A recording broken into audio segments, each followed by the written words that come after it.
राम मंदिर चढ़ावा चोरी की फाइल खोलते हैं। एसआईटी जांच का आज तीसरा दिन है और अब तक कई सवाल अनसुलझे हैं। हालांकि जैसे इस मामले में पॉलिटिक्स रफ्तार पकड़ चुकी है, वैसे ही जांच भी फुल स्पीड से चल रही है। ये और बात है कि अब तक एफआईआर दर्ज नहीं हुई है, लेकिन जांच टीम अयोध्या में डेरा डाले हुए है। तो पहले पड़ताल के 9 हाइलाइट्स देख लेते हैं। आज इस मामले में एसआईटी ने चंपत राय के करीबी राम शंकर यादव और टिन्नू से पूछताछ की है, जो जांच के पहले दिन से रेडार पर है। हालांकि वीडियो बयान जारी करके वो खुद को पाक साफ बता रहा है। इससे पहले मंगलवार को मंदिर ट्रस्ट के महासचिव चंपत राय और व्यवस्थापक गोपाल राव से सवाल जवाब हुए। इनके अलावा नकदी की गिनती से जुड़े कर्मचारियों से पूछताछ की गई। मंदिर परिसर में लगे दान पात्रों के निरीक्षण के साथ की इनकी संख्या और सुरक्षा व्यवस्था की समीक्षा की गई। नकदी गिनती से जुड़े सारे रिकॉर्ड कब्जे में लिए गए। नकदी जमा करने की प्रक्रिया और उससे जुड़े दस्तावेज देखे गए। सीसीटीवी फुटेज और ड्यूटी रजिस्टर की जांच की गई। गर्भगृह के सामने मौजूद आभूषण कक्ष का भी निरीक्षण किया गया और इस कक्ष की जिम्मेदारी संभालने वाले कर्मचारी से भी पूछताछ की गई।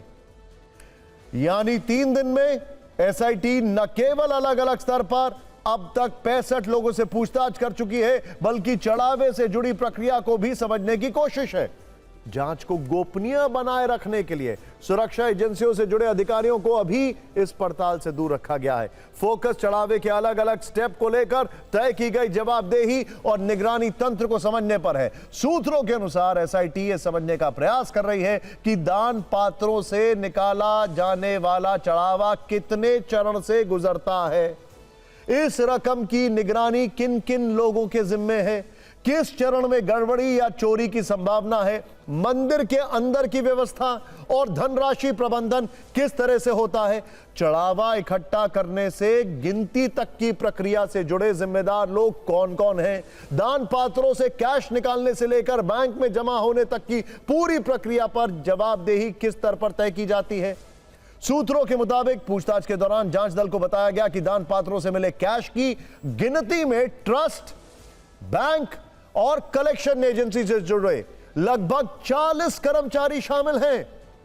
ये कर्मचारी 2 शिफ्ट में काम करते हैं। जांच में सामने आया कि कलेक्शन एजेंसी की जिम्मेदारी केवल दान पात्रों से नकदी निकालकर उसे यात्री सुविधा केंद्र में मौजूद गोपनीय कक्ष तक पहुंचाने की होती है।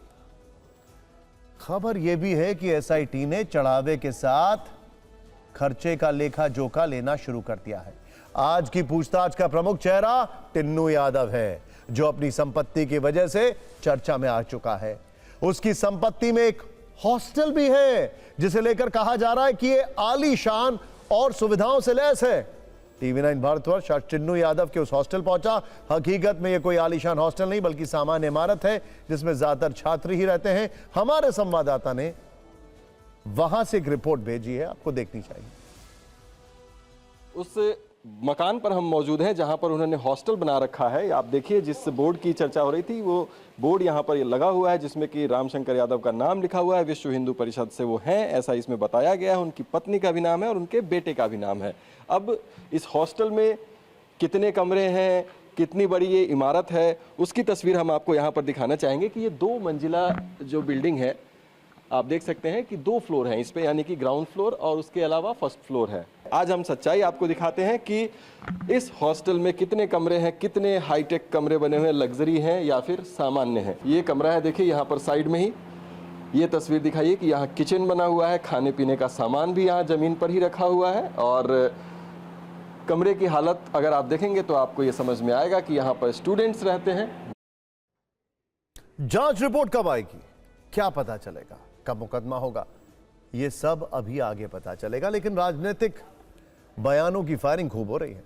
बीजेपी के बाहुबली सांसद रहे ब्रजभूषण शरण सिंह को चढ़ावा चोरी का मामला अति गंभीर दिख रहा है। अखिलेश यादव सीसीटीवी का मुद्दा उठा रहे हैं। उन्होंने तो आज पार्टी की ओर से राम मंदिर पर ऑडिट रिपोर्ट जारी कर दी, जिसमें जमीन खरीद से लेकर कई मुद्दों पर सवाल पूछे गए। चंदा चोरी का भी जिक्र है। वहीं यूपी सरकार इस मामले में दोषियों पर कड़ी कार्रवाई का भरोसा दे रही है।